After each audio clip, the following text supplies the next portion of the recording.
Hello everyone. तो आज के इस वीडियो में हम डिस्कस करेंगे बीपीएससी यानी कि Bihar public service commission PGT zoology 2023 का जो पेपर डिस्कशन है इसका पार्ट 1 और 2 हम पहले डिस्कस कर चुके हैं। उसका लिंक जो है वो आपको वीडियो के डिस्क्रिप्शन में मिल जाएगा या फिर उसको आप आई बटन से जाकर के देख पाएंगे। तो चलिए शुरू करते हैं। तो आज का हमारा जो पहला क्वेश्चन है इसमें कहा गया है The number of cisternae in a stack of Golgi complex found in most animal and plant are। तो सिस्टर्नी के नंबर पूछे गए हैं गोल्जी में, तो कितने होते हैं ये पूछा गया है। 1 से 5, 2 से 6, 3 से 8 या मोर than one of the above. तो यहाँ पर देखिए पहले आप गोल्जी स्ट्रक्चर यहाँ पे देख पा रहे हैं, ठीक है। और जो यहाँ पर जो ये फोल्ड्स प्रेजेंट होते हैं कुछ इस तरह से, इनको हम लोग सिस्टर्नी नाम देते हैं, ठीक है। ये हो गया आपका क्या, सिस्टर्नी। तो ऑर्गेनिज्म जो है वो आपका यहाँ पे दिया हुआ है इस टेबल में कि ऑर्गेनिज्म कौन सा होगा। यहाँ पर आपका है number of cisternae in A stack. तो आपसे पूछा गया है कि मोस्ट एनिमल और प्लांट्स में कितना होता है। तो एनिमल में हमारे मैमिलियन सेल आ जाएंगे, तो 4 से 8 हो जाएगा यहाँ पर, ठीक है। यूनिसेलुलर फ्लैजिलेट्स जो होते हैं उसमें अप टू 60 होता है, और स्केल सेक्रेटिंग एल्गी जो होते हैं उसमें होता है मोर देन 30। तो हमारा मैमल में पूछा है, या एनिमल की बात करें तो 4 to 8। तो यहाँ पे देखिए 8 तक ऑप्शन जो है वो आपका दिख रहा है सी ऑप्शन में, तो इसका आंसर सी जो है वो करेक्ट जाएगा।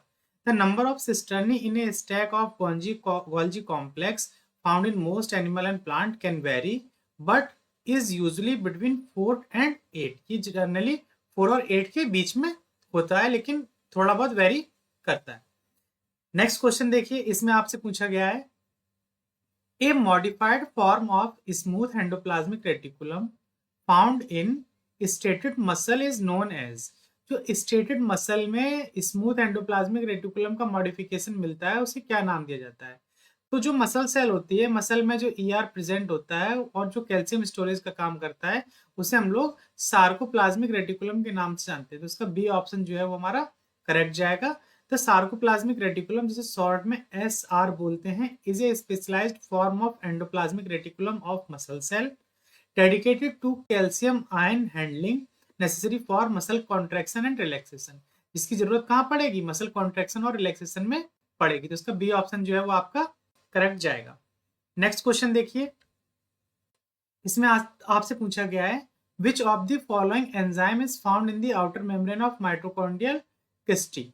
तो क्रिस्टी मतलब हो गया जो माइटोकॉन्ड्रिया में फिंगर लाइक इस तरह से प्रोजेक्शन आपको देखने को मिलते हैं, इन्हें हम लोग क्रिस्टी के नाम से जानते हैं, ठीक है।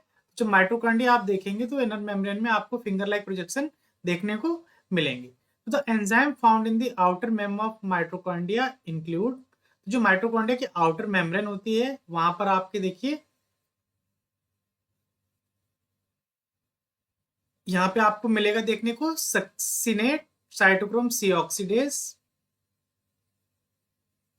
दूसरा है आपका NADH cytochrome oxidase, monoamine oxidase, rotenone insensitive NADH cytochrome C reductase, और ये हो गया आपका kynurenine hydroxylase fatty acid CoA ligase CoA ligase.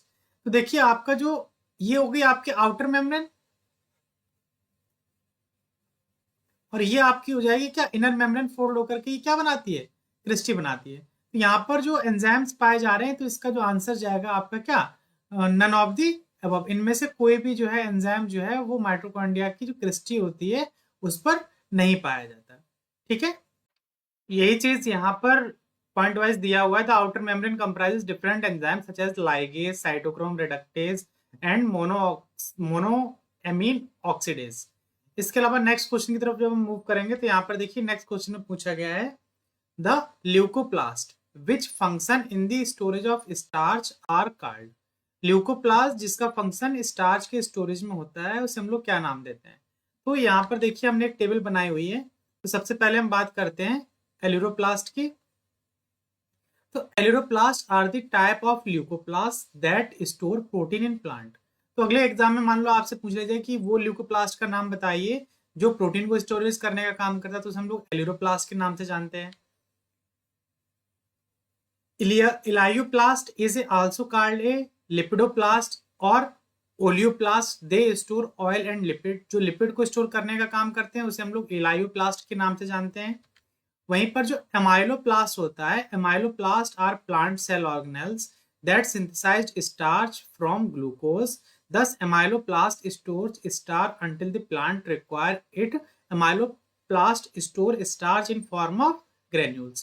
तो ये स्टार्च को ग्रेन्यूल्स के फॉर्म में स्टोर करता है। इसका जो करेक्ट आंसर जाएगा वो आपका जाएगा क्या, एमाइलोप्लास्ट। ये आपका ए ऑप्शन जो है वो करेक्ट है। नेक्स्ट क्वेश्चन की तरफ मूव करेंगे। तो यहाँ पर देखिए आपसे पूछा गया विच of the following is not the type of secondary lysosome. कह रहे हैं इनमें से सेकेंडरी लाइसोसोम कौन नहीं है। सबसे पहले आप समझ लीजिए कि प्राइमरी, सेकेंडरी और टर्सरी लाइसोसोम होते क्या हैं। तो दे है, प्राइमरी लाइसोसोम की बात करेंगे तो they have newly pinched of vesicle from the Golgi apparatus. यहाँ पर आपको गोल्जी दिख रहा है, गोल्जी से जो वेसिकल निकल रही है यहाँ पर, उसको हम लोग नाम देते हैं क्या, primary lysosome. The primary lysosome are small in size and contain inactive enzyme. वहीं हम जब सेकेंडरी लाइसोसोम की बात करते हैं तो सेकेंडरी लाइसोसोम आल्सो कॉल्ड हेटेरोफेगोसोम और digestive vacuole. A secondary lysosome is formed when fusion of A food containing phagosome with A lysosome. जब ये फेगोसोम जो है वो लाइसोसोम के साथ में फ्यूज कर जाता है तो बनता है क्या, सेकेंडरी लाइसोसोम। तो ये चीज हमें प्राइमरी और सेकेंडरी में डिफरेंस समझ में आ गया है।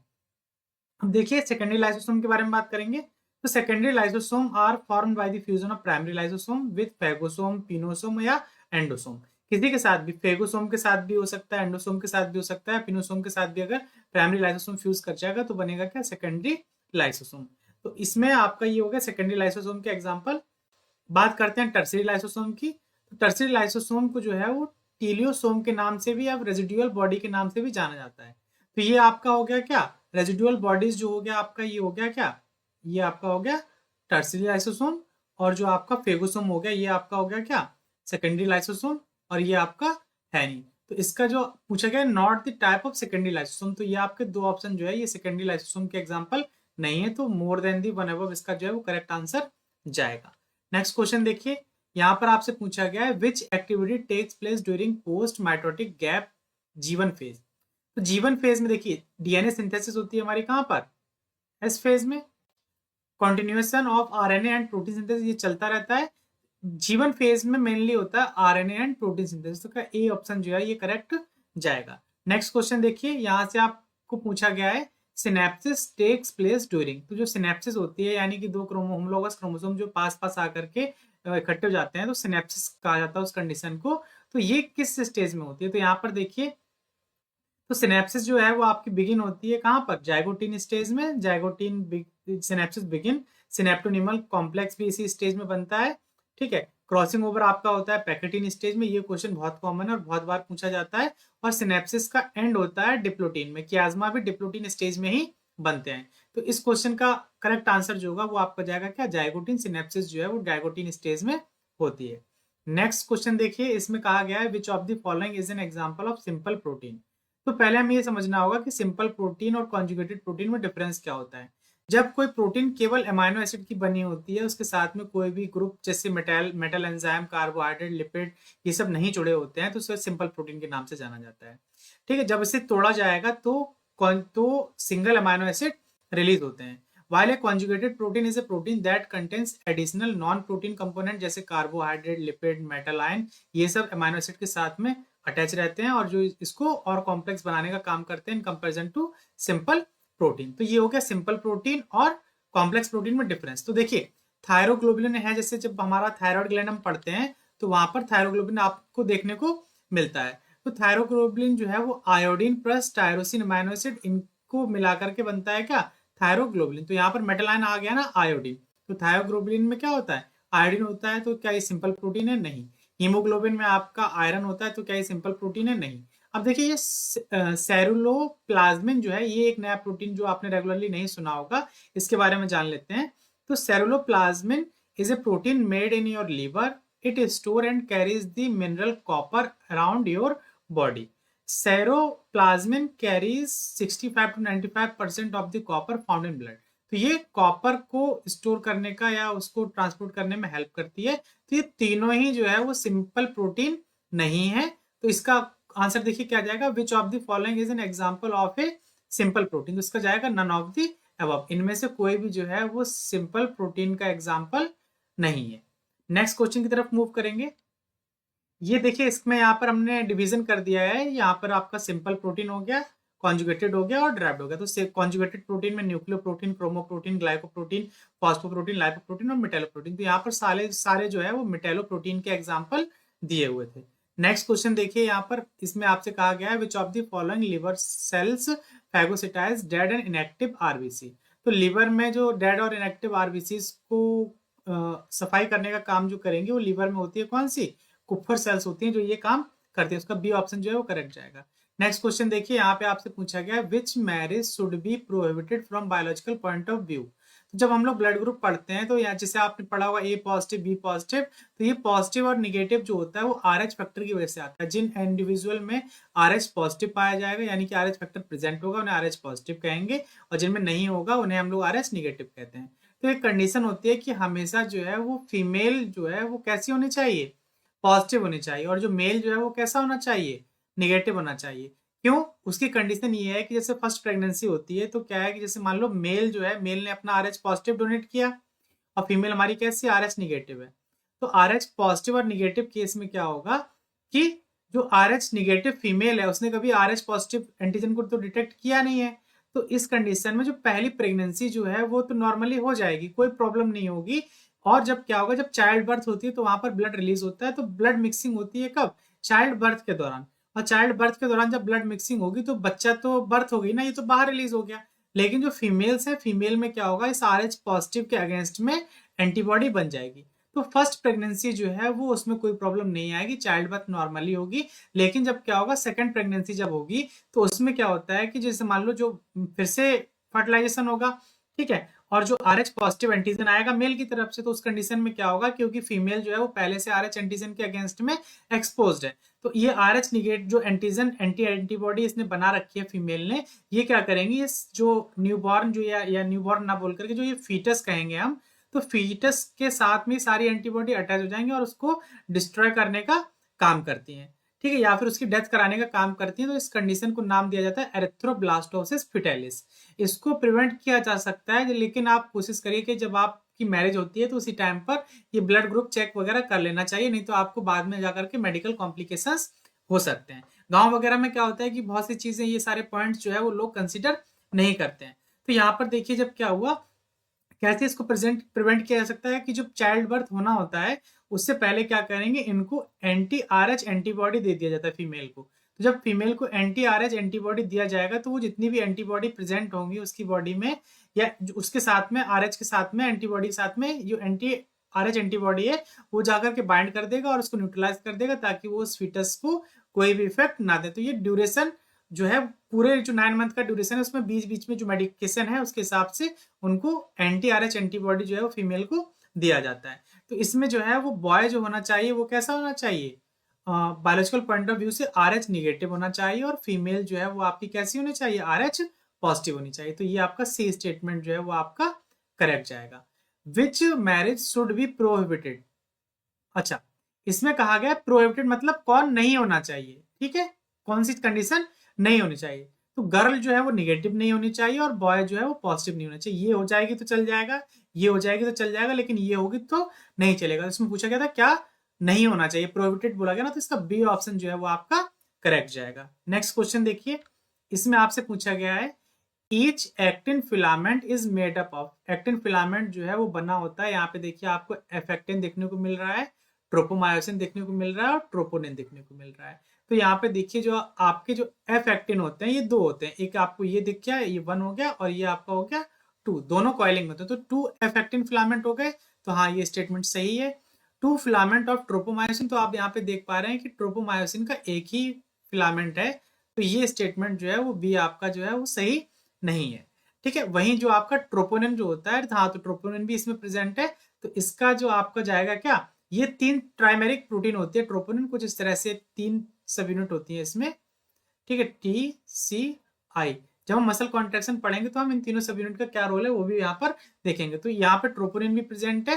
अब मान लीजिए अगर बी ऑप्शन आपको नहीं भी पता है तब भी आपको पता है कि आपका करेक्ट आंसर जो है वो जाएगा क्या, more than 1 of the above. तो इसका डी ऑप्शन जो है वो करेक्ट जाने वाला है। नेक्स्ट क्वेश्चन देखिए, इसमें आपसे पूछा गया है Cushing syndrome occur due to. Cushing syndrome जो है वो किसकी वजह से होता है। तो Cushing syndrome happen when the body has too much of the hormone cortisol for a long time. जब कॉर्टिसोल बॉडी में क्या होगा, एक्सेस मात्रा में होगा, तो कुशिंग सिंड्रोम होता है। तो मैक्सिमम सेक्रेशन ऑफ कॉर्टिसोल, यानी कि सी ऑप्शन जो है वो इसका करेक्ट जाएगा। कुशिंग सिंड्रोम जो होता है वो मैक्सिमम कॉर्टिसोल के सेक्रेशन की वजह से होता है। It is the main glucocorticoid release from the zona fasciculata layer of the adrenal cortex. तो एडिनल कॉर्टेक्स जो होती है वो हमारी किडनी के ऊपर एक ग्लैंड प्रेजेंट होती है, एडिनल ग्लैंड। उसके दो रीजन है, एक कॉर्टेक्स रीजन होता है, दूसरा मेडुला रीजन होता है। तो यहाँ पर जब हम देखेंगे तो ये हमारी किडनी हो गई नीचे, और ये इसके ऊपर प्रेजेंट है एडिनल ग्लैंड। ये बाहर का रीजन जो है वो कॉर्टेक्स रीजन है, अंदर का रीजन जो है वो मेडुला रीजन है। जब हम इसका क्रॉस सेक्शन देख रहे हैं तो यहाँ पर आप देख पाएंगे, तो कॉर्टेक्स में 3 पार्ट है, जोना ग्लोमेरुलोसा, जोना फेसिकुलेटा और जोना रेटिकुलरिस। और जो मेडुला होता है वो एक ही पार्ट है, एडिनल मेडुला। हार्मोन कौन कौन से रिलीज होते हैं, तो जोना ग्लोमेरुलोसा से रिलीज होगा मिनरलोकॉर्टिकॉइड, ये मिनरल बैलेंस करने का काम करता है, इसे एल्डोस्टेरोन के नाम से भी जाना जाता है। दूसरा ग्लूकोकॉर्टिकॉइड्स, ये आपका रेगुलेट करते हैं ग्लूकोज मेटाबॉलिज्म को। इसमें आपका कॉर्टिसोल, कॉर्टिकोस्टेरोन और कॉर्टिसोन, ये 3 एग्जाम्पल हैं। जोना रेटिकुलरिस ये आपका होता है एंड्रोजन होता है, ये स्टिमुलेट करता है मैस्कुलाइनाइजेशन को। ये डिहाइड्रो एपिडाइस्ट्रोन जो है ये आपका, ये इसका एग्जांपल हो गया। एडिनल मेडुला से जो आपका एपिनेफ्रिन और नॉन एपिनेफ्रिन रिलीज होते हैं, ये आपके मेडुला से रिलीज होंगे, ये स्ट्रेस हार्मोन होते हैं। इसका जो करेक्ट आंसर जो है वो आपका सी जाएगा। इसको मैंने इसलिए बताया था कि हो सकता है कि अगले एग्जाम में आपसे किसी और के बारे में पूछे, तो आपको कम से कम ये पता होना चाहिए कौन सा हार्मोन जो है वो कहाँ से रिलीज हो रहा है। नेक्स्ट क्वेश्चन देखिए, इसमें आपसे कहा गया है which of the following method is used for the measurement of population density for more mobile organism। तो यहाँ पे बात की गई मोबाइल ऑर्गेनिज्म, यानी कि वो ऑर्गेनिज्म जैसे जो मूव कर सकते हैं, उनकी क्वांटिटी करनी है या उनका मेजरमेंट करना है, तो कौन सी टेक्निक यूज की जाएगी। तो इसके ऊपर मैंने एक अलग से लेक्चर बना के रखा हुआ है। यहाँ पे आप देख पा रहे हैं हमने एक चूहा बनाया हुआ है जिसको टैग किया हुआ है। तो इस तरह का पूरा एक मेथड है जिसे मार्क रिकैप्चर्ड के मेथड के नाम से जाना जाता है। तो इस पर डिटेल वीडियो आपको प्लेलिस्ट में मिल जाएगा, तो वहां पर जाकर आप चेक कर लीजिए। तो मोबाइल ऑर्गेनिज्म की अगर डेंसिटी हमें कैलकुलेट करनी है तो हमें कैप्चर रिकैप्चर मेथड, या जिसे मार्क रिकैप्चर मेथड के नाम से जानते हैं, तो वो यूज करना पड़ेगा। तो फर्स्ट ऑप्शन जो है इसका करेक्ट आंसर जाएगा।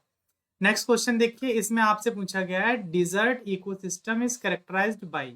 तो डिजर्ट यानी कि रेगिस्तान की बात हो रही है, तो उस इकोसिस्टम को कैसे कैरेक्टराइज करते हैं। तो अबंडेंस ऑफ ट्री, तो वहां पर ट्रीज नहीं पाए जाते। Dominant by grasses and other herbaceous woody plant, तो नहीं, ये स्टेटमेंट भी गलत है। एक्सट्रीमली हाई टेम्परेचर, हाँ तो ये ऑप्शन सही है। और लो टेम्परेचर, तो अब यहाँ पे कंफ्यूजन ये आएगी कि हाई तो समझ में आया, लेकिन लो कैसे आप कह रहे हैं। तो जितने भी डिजर्ट वाले रीजन्स होते हैं, वो दिन में जितना ज्यादा गर्म होते हैं, रात में उतने ही ज्यादा वो ठंडे हो जाते हैं। तो दोनों स्टेटमेंट सही है, हाई, एक्सट्रीमली हाई और low temperature with low rainfall and scarce और नो वेजिटेशन। तो सी और स्टेटमेंट जो है वो करेक्ट आंसर जाएगा। नेक्स्ट क्वेश्चन देखिए, इसमें आपसे पूछा गया है which of the following hormone from adenohypophysis control the function of seminiferous tubule. तो कह रहे हैं एडिनोहाइपोफाइसिस यानी कि पिट्यूटरी की बात हो रही है। तो पिट्यूटरी का कौन सा हार्मोन जो है वो सेमिनिफेरस ट्यूब्यूल के फंक्शन को कंट्रोल करता है, ये आपसे पूछा गया है। तो यहाँ पर देखिए हाइपोथैलेमस है, हाइपोथैलेमस से रिलीज होता है आपका जीएनआरएच, यानी कि गोनेडोट्रोपिन रिलीजिंग हार्मोन। और गोनेडोट्रोपिन रिलीजिंग हार्मोन जो है वो एंटीरियर पिट्यूटरी को स्टिमुलेट करता है, और यहाँ से एफएसएच और एलएच के सेक्रेशन को इंक्रीज कराता है। एफएसएच वर्क करता है सर्टोली सेल्स पर और स्पर्मेटोजेनेसिस को फेवरेबल बनाता है, मतलब उसको स्टिमुलेट करता है। वहीं एलएच जो है वो करता है लीडिंग सेल पर और टेस्टोस्टेरोन के रिलीज को इंक्रीज करता है। टेस्टोस्टेरोन जो है वो फिर फर्दर स्पर्मेटोजेनेसिस को इंक्रीज करते हैं। सर्टोली सेल्स के द्वारा एक हार्मोन रिलीज किया था इनिबिन, जो एंटीरियर पिट्यूटरी को इनिबिट करता है और एफएसएच के सेक्रेशन को कम करता है। तो इसका जो आंसर है इसके अकॉर्डिंग जो है वो आपका एफएसएच जाना चाहिए, लेकिन इस आयोग ने यहाँ पर इसका करेक्ट आंसर जो है वो फर्स्ट माना गया है, यानी कि एलएच को इन्होंने माना है। तो नेक्स्ट क्वेश्चन देखिए, नेक्स्ट क्वेश्चन में देखिए कहा गया है from the following which enzyme is produced by epididymis. तो एपिडाइडमिस जो है वो टेस्टिस में पाया जाता है। तो एपिडाइडमिस से कौन सा एंजाइम जो प्रोड्यूस हो रहा है, तो एपिडाइडमिस से न्यूरल अल्फा ग्लूकोसाइडेज रिलीज होता है मेनली। ठीक है, उसके एपिडाइडमिस की एपिथेलियल सेल से एल कार्निटिन रिलीज होता है और ये रिलीज करते हैं एसिड फॉस्फेटेजेस। ये एंजाइम रोल प्ले करते हैं maturation and capacitation of sperm within the epididymal lumen, contributing to the overall process of male fertility. तो यानी कि मेल फर्टिलिटी में ये कंट्रीब्यूट करते हैं। तो तीनों ही एंजाइम जो है वो एपिडाइडमिस से रिलीज होते हैं, तो इसका आंसर जाना चाहिए more than one of the above. Next question देखिए, इसमें आपसे पूछा गया है in which region of the fallopian tube fertilisation takes place. तो फेलोपियन ट्यूब को हम लोग 4 रीजन में डिवाइड कर रहे हैं। ये रीजन आपका फिंगर लाइक प्रोजेक्शन जहां पर देखते हैं इसको फिम्बरी नाम दिया जाता है। उसके जस्ट ऊपर का रीजन जो होता है वो आपका एम्पुला है और यूट्रस के जस्ट पास वाला रीजन होता है इस्थमस होता है और इन दोनों के बीच का जो रीजन होता है उसे इस्थमस एम्पुला जंक्शन के नाम से जाना जाता है। तो फर्टिलाइजेशन जो होता है वो आपका एम्पुला वाले रीजन में होता है, यानी कि बी स्टेटमेंट जो है वो आपका करेक्ट है। नेक्स्ट क्वेश्चन देखिए, इसमें आपसे पूछा गया है the ovary is suspended from the body ball why. तो देखिए यहाँ पर आपका ये बॉडी बॉल है, ठीक है, ये आपका ओवरी है। तो ये पूछा जा रहा है कि ओवरी जो है वो बॉडी बॉल से किसके द्वारा सस्पेंडेड होती है। तो ये आपका मीजोवेरियम होता है, मीजोवेरियम के द्वारा ये सस्पेंडेड होती है, यानी कि ए स्टेटमेंट जो है वो आपका करेक्ट जाने वाला है। नेक्स्ट क्वेश्चन देखिए, इसमें आपसे पूछा गया है the pivotal changes in secondary sex characteristics result from increasing level of which of the following hormone। तो जो गोनाडोट्रोपिन रिलीजिंग, जो गोनाडोट्रोपिन या गोनाडल स्टेरॉइड हार्मोन होते हैं उसमें आपका एंड्रोजन, ईस्ट्रोजन और प्रोजेस्टेरोन आते हैं। इनकी वजह से आपके सेकेंडरी सेक्सुअल कैरेक्टर जो है वो ये सब डेवलप होते हैं। इसका स्टेटमेंट जो है वो ए जो है वो आपका करेक्ट जाएगा। प्रोलैक्टिन जो हो गया मिल्क के लिए है और जीएच जो है वो ग्रोथ के लिए होता है। नेक्स्ट क्वेश्चन देखिए, इसमें आपसे पूछा गया है during spermatogenesis the type B spermatogonia divided by. तो यहाँ पर देखिए हमने इसको फिगर में डिस्कस किया हुआ है। तो ये आपका स्पर्मेटोजेनेसिस का प्रोसेस दिया हुआ है। प्रीमोडियल जर्म सेल है, यहाँ पर डीएनए जो है वो आपका 2n है। इसके बाद में क्या हुआ कि टाइप ए स्पर्मेटोगोनिया जो है वो 2n, उसमें माइटोसिस होगी। तो माइटोसिस होगी तो डिवीजन मतलब इसका जो कंटेंट है वो डबल हो जाएगा। तो यहाँ पे देखिए 4n हो गया है। उसके बाद में ये डिवाइड हो जाएगा, तो टाइप ए और टाइप बी बनते हैं। टाइप ए जो स्पर्मेटोगोनिया होती है, one of the daughter cell renews the stock of type A spermatogonia. तो ये फर्दर इस तरह से अपने स्टॉक को मेंटेन करने का काम करेंगे और जो दूसरी स्पर्मेटोगोनिया टाइप बी जो है वो आगे फर्दर डिवाइड करेगी और फाइनली स्पर्म का प्रोडक्शन करेगी। The other daughter cell become a type B spermatogonium that after several round of mitosis. तो कई राउंड ऑफ माइटोसिस होगी, उसके बाद ये मियोसिस में जाएगी। तो यहाँ पे पूछा गया था कि type B spermatogonia divided by, तो इसका आंसर जो आपका जाएगा बी स्टेटमेंट करेक्ट जाएगा। टाइप बी स्पर्मेटोगोनिया डिवाइड होता है माइटोसिस द्वारा सेवरल राउंड, उसके बाद ये मियोसिस में जाता है। तो यहाँ पर ये आपका करेक्ट स्टेटमेंट है, बी जाएगा। नेक्स्ट क्वेश्चन देखिए, इसमें आपसे पूछा गया the fusion of sperm and oocyte membrane causes to occur. जब स्पर्म और ओवम का फ्यूजन होगा उसके बाद क्या कॉज होता है। तो किन सिलेक्शन हम लोग पढ़ते हैं जब एनिमल बिहेवियर पढ़ते हैं वहां पर, तो ये इसका करेक्ट आंसर नहीं है। इन दोनों में से हमारा एक आंसर जाना चाहिए। इन दोनों को हम जरा समझ लेते हैं। तो the acrosome reaction and cortical reaction are two process that occur during fertilisation to prevent polyspermy and triploidy. Acrosomal reaction में क्या होता है, when sperm come into contact with the egg zona pellucida the acrosome releases enzymes that break down the zona. जो क्या करेंगे, जोना यानी कि जोना pellucida यानी कि जेड पी को ब्रेक करेंगे। This allow the sperm to reach the egg plasma membrane and fuse with it. तो उसके बाद में एक्रोसोमल रिएक्शन में मेनली ये हुआ कि जो ओवम है, ओवम की मेम्ब्रेन को डाइजेस्ट करना है ताकि स्पर्म जो है वो अंदर एंटर कर पाए। और जब अंदर स्पर्म और ओवम का जब जो एग का इनके न्यूक्लियस का फ्यूजन होगा उसके बाद जो रिएक्शन होती है उसे हम लोग नाम देते हैं क्या, कॉर्टिकल रिएक्शन। इसमें क्या होता है, after the sperm and egg fusion the egg released cortical granules that harden the zona pellucida preventing ovum other sperm from fusing with the egg. एक स्पर्म ने मान लो फ्यूज कर लिया, उसके बाद ऐसा नहीं होना चाहिए कई सारे स्पर्म आए और यहाँ पर आकर के फ्यूज कर दे रहे हैं। तो जैसे ही स्पर्म और ओवम का फ्यूजन होगा वैसे ही क्या होता है, कॉर्टिकल रिएक्शन होती है और जो इनकी जो ये जोना पेलुसिडा की मेम्ब्रेन होती है उसको और मोटा और थिक कर दिया जाता है ताकि बाकी स्पर्म जो है वो एंट्री ना कर पाए। इसका करेक्ट आंसर जो है वो आपका बी जाएगा। अब देखिए यहाँ पर हमने आज टोटल डिस्कस कर लिया है इसका पार्ट 3 और जो इसके बचे हुए क्वेश्चन है वो पार्ट 4 में हम डिस्कस करेंगे। इसके बाकी के 2 लेक्चर जो है वो आपको आई बटन पर मिल जाएंगे, नहीं तो वीडियो के डिस्क्रिप्शन में आपको मिल जाएंगे। अगर ये वीडियो आपको पसंद आया तो इसे आप लाइक करिए, अपने फ्रेंड्स में शेयर करिए और अगर अभी तक आपने चैनल को सब्सक्राइब नहीं किया हो चैनल को सब्सक्राइब कर लीजिए ताकि फ्यूचर में आने वाले वीडियोस के अपडेट्स आपको मिलते रहें। जल्दी हम मिलेंगे किसी नए अपडेट के साथ में, तब तक के लिए हमारे साथ जुड़े रहिए। धन्यवाद।